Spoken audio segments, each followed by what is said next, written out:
Bismillahirrahmanirrahim.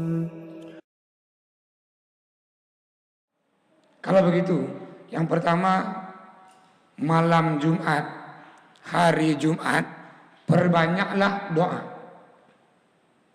Yang kedua adalah di malam hari Jumat itu perbanyaklah membaca Al-Quran.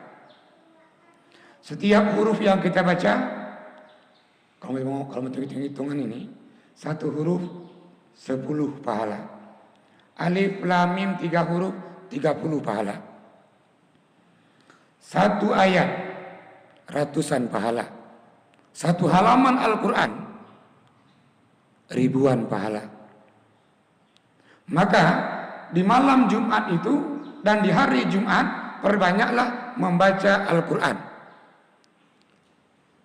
Hadis menjelaskan di malam Jumat kalau mau khususnya ini bacalah surah Al-Kahfi.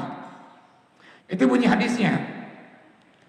Hadis dari Abi Sa'id Al-Khudri, qala Nabi, man qara'a surat Al-Kahfi fi yaumil Jum'ah, barang siapa yang membaca surah Al-Kahfi malam Jumat atau pada hari Jumat, apa fadilahnya? Sambungan hadis, adha alahun nur, Allah berikan dia cahaya dari Jumat ke Jumat.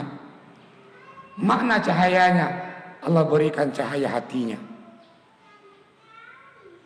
Semua orang mukmin berharap mendapatkan petunjuk. Semua orang mukmin berharap mendapatkan rahmat. Sampai Bagil katakan begini,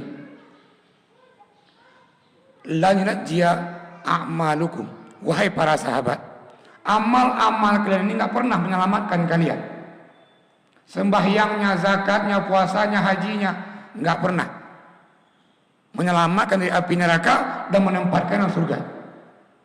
Lantas sahabat kembali bertanya, wala anta ya Rasulullah, apakah termasuk engkau ya Rasulullah? Maka Nabi, na'am, iya. Amalan Nabi nggak mampu mengantarkan Nabi ke surga Allah, menjauhkan dari neraka Allah. Namun Nabi menjawab, illa birahmatihi, kecuali Allah memberikan rahmatnya. Maka barang siapa yang baca surah Al-Kahfi di malam Jumat, di hari Jumat, itu fadilahnya adalah Allah berikan cahaya dari Jumat ke Jumat. Hadis yang kedua dari Abi Hurairah juga menjelaskan, barang siapa yang baca surah Yasin, itu Allah akan keluarkan cahaya dari mata kakinya sampai ke langit yang ketujuh. Maka fadilahnya di malam Jumat itu membaca surah Al-Kahfi. Hadis itu menjelaskan.